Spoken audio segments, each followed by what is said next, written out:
That's Nick. And that's Joseph. And today we're here to talk about Palm Springs, the directorial debut of Max Barbakow, which premiered at the 2020 Sundance Film Festival, and notably now holds the record for being the film that was purchased for the most out of that particular film festival, winning by a nose, 69 cents. So it beat Birth of a Nation by 69 cents. Which were both bought for 17.5 mil. It was purchased by Neon and Hulu, which originally was planned to be released in theaters, but as of July 10th, 2020, it will be available via streaming on Hulu. This film is about a guy named Nyles, played by Andy Samberg, who is attending a wedding with his girlfriend in Palm Springs. And we see him immediately kind of just like, he almost seems magical because he gives like an amazing wedding speech. He's dancing around. Everyone likes him. He meets a woman named Sarah, who's played by Cristin Milioti. He sweeps her off her feet enough so that they're about to hook up in the desert. And while she's fumbling to get his penis out of his swim trunks, Andy is shot with a bow and arrow by J.K. Simmons, whose character's name is Roy. So of course Sarah's alarmed. Nyles not so much. He runs into a cave to escape. Sarah follows. He begs her, please don't follow me. Cut to, he wakes up again, restarts his routine, a la Groundhog's Day. Sarah appears, alarmed, asking him what he did to her. And then we find out that he's stuck in a time loop, and because she walked through the cave with him, she's also stuck in the time loop. Because the cave, that is the aperture, which is due to a small earthquake, apparently is this vortex into... So there's no other rhyme or reason beyond they were in the wrong place, wrong time. So part of the marketing is that it is like Groundhog's Day reinvented. I haven't seen Groundhog's Day, so I can't really say. It's good. It's better than this.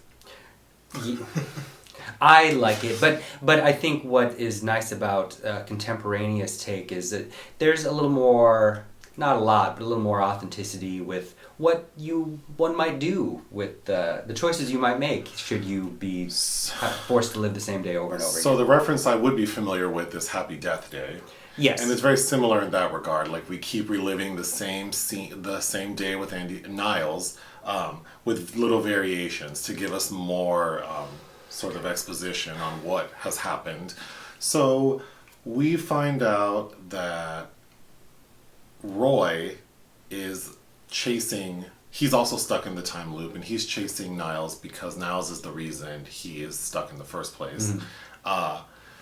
Sarah she decides that she can get out of the time loop if she performs a selfless act. So it's her sister, Sarah's sister is the one who's getting married. So as they're exchanging vows, Sarah stops the wedding and whispers something in her sister's ear, which we're not privy to. Although it's kind of predictable. So the next morning, Sarah's nowhere to be found. Nyles panics because he thinks that maybe she's done something. No, that's not it. She does it and it doesn't work. Correct. That's right. So she has a breakdown because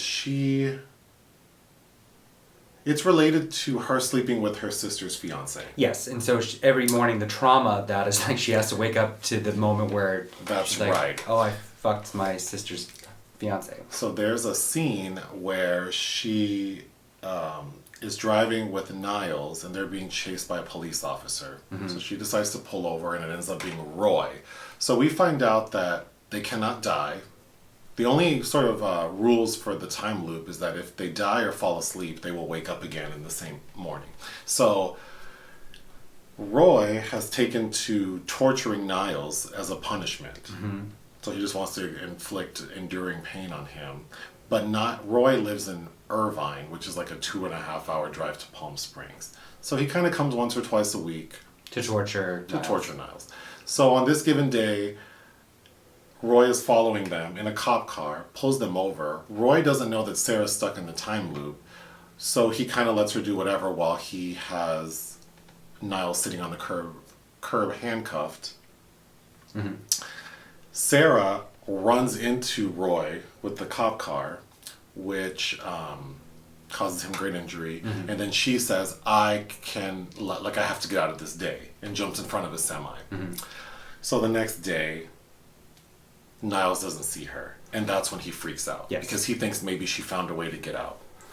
When really she is deciding to use her time to study quantum physics, and and then we get this kind of extended montage of her learning that subject. So every morning she gets up and like hightails it to a diner to study quantum physics before Nyles gets up. Mm-hmm. So then every day he's panicking, asking everyone, where is she? Mm-hmm. But yes, so she effectively becomes a quantum physicist and determines that if she can interrupt the loop, or that she can interrupt the loop by creating an explosion during the 3.2 seconds it takes them to travel from that day to the previous which day. which will allow them to be ejected, their energies to be ejected from the loop. And they don't know how that will end. She doesn't know if it'll But she kill her or... She experiments with the goat. She experiments with the goat. The goat doesn't return, so that's good enough for her. Who's that Andy Samberg, Mark Wahlberg skit? Hello, goat. Hey, goat.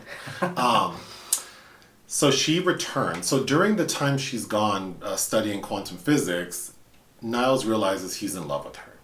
So he deteriorates. She returns and tells him what's up. He professes his love to her. She's like, I'm not trying to hear all that. I'm trying to get out of this time loop.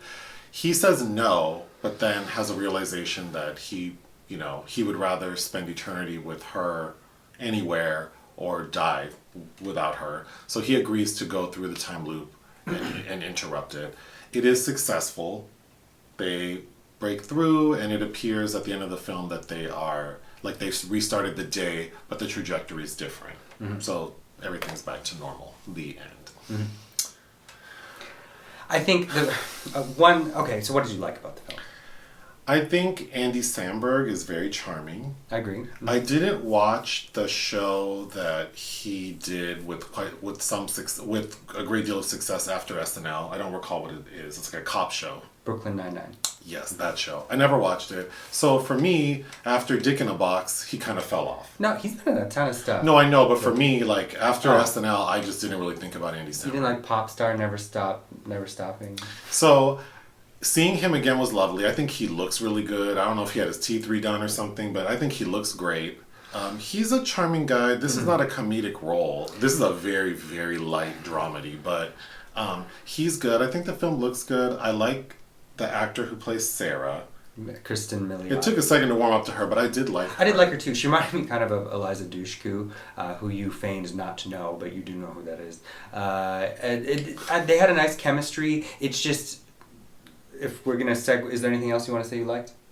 No. If we're going to segue there, for a film that's trying to address issues with love and romantic connection and kind of bluntly talk about them but still do the same thing, I don't know if Palm Springs is a meta even the fact that a recycled film about being stuck in a time loop is the most highly sought after film at Sundance at the end of the day. It seems kind of a meta commentary on what we like and what we want to consume. So I said this film could have gone in 3 directions that would have satisfied me. Okay. It either needed to really focus on their love, and because it really is sort of like an existential crisis. Like, if I'm stuck in eternity in this time loop, do I want to be stuck with you? Mm-hmm.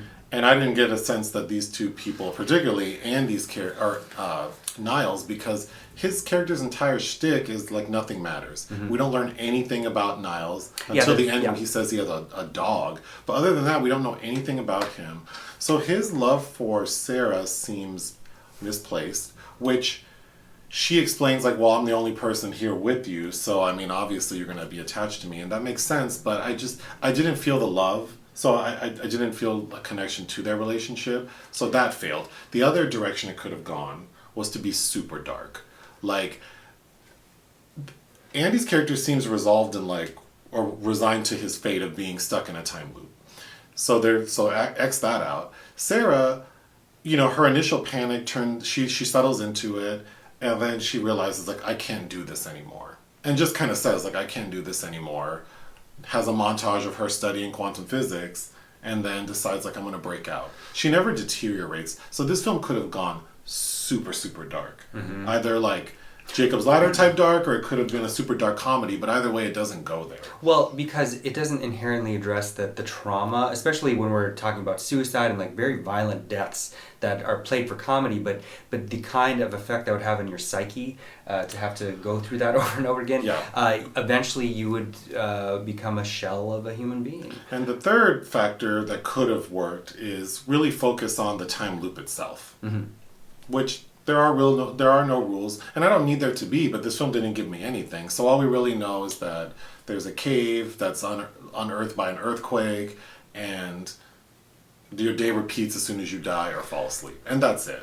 So there just was nothing to sink my teeth into. No, their love is their feelings for one another. It's just the script was written by Andy Siara. It just would have been nice to have a little extra component of how kind of unrealistic it is that is their love real. It's kind of like the Lena Wertmuller film Swept Away with Giancarlo Giannini and Mariangela Mulatto. Oh, not the Madonna one?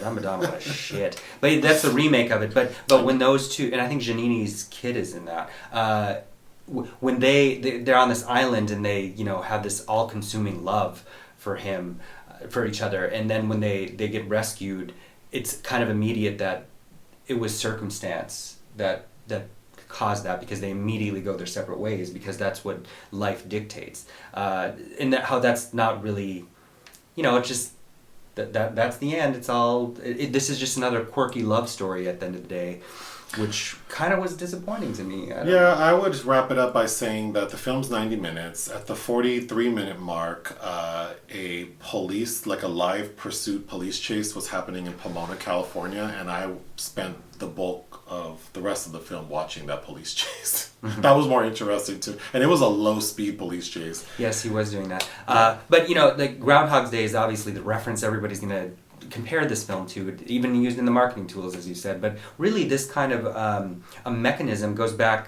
It's ageless. It's since we've been telling narratives. This is Greek mythology. This is Prometheus, who stole fire from the heavens and was punished for it by having his liver ripped out by an eagle every day, or Sisyphus, who has to push that rock up the mountain every day. That's a good point, because I was still engaged at like the 30-minute mark, because I thought like the ball was going to drop and we were going to realize like there's more to this, and I fully thought like maybe this is a version of hell, like Palm Springs you were talking about. Oh yes. So I think that's I do think what works for me is the idea of it being set in Palm Springs, because I was thinking, for me, like, if I were stuck in a time loop in living in LA like I do on a beautiful sunny day, all the things I could get into, all the things I could fuck up, right? All the drugs and sex and food I could eat knowing that everything would reset. That could seem like heaven to a person like me. But being stuck in Palm Springs and the sleepy resort with all of your family members, he can't really get into much. He kind of has, there's sort of a montage of him explaining like what he has done, like sex with like the local like lot lizard at the pub or whatever you want to call it. Dickey, Or like Nyles has sex with a man that he says he was glad he tried once, and he really can't get into anything, so it's almost like hell. But the film doesn't really, because Nyles is so comfortable just saying like, oh, nothing matters. It really is Hotel California. Anyway, I could be done. Are you? Well, I'm much more pleased when usually a European or foreign filmmaker is dealing with this, like Alain Resnais' Je t'aime, a man is stuck in his own. That's anti-American. I'm fine with that. Je t'aime from the late 60s, a man stuck in his memories of love for a woman, has very poignant things to say about how love is this nostalgic mechanism that we're obsessed with. Tarkovsky's Solaris. Like, I left this thinking, God, why can't Michael Haneke take Well, he did in Blanche. So what would you give this film? And also shout out, besides Dickey, June Squibb as the grandma, Peter Gallagher's in it. J.K. Simmons is enjoyable, but I would give it 2.5 out of 5. I would give it 2.5 out of 5 as well. Bye. Bye.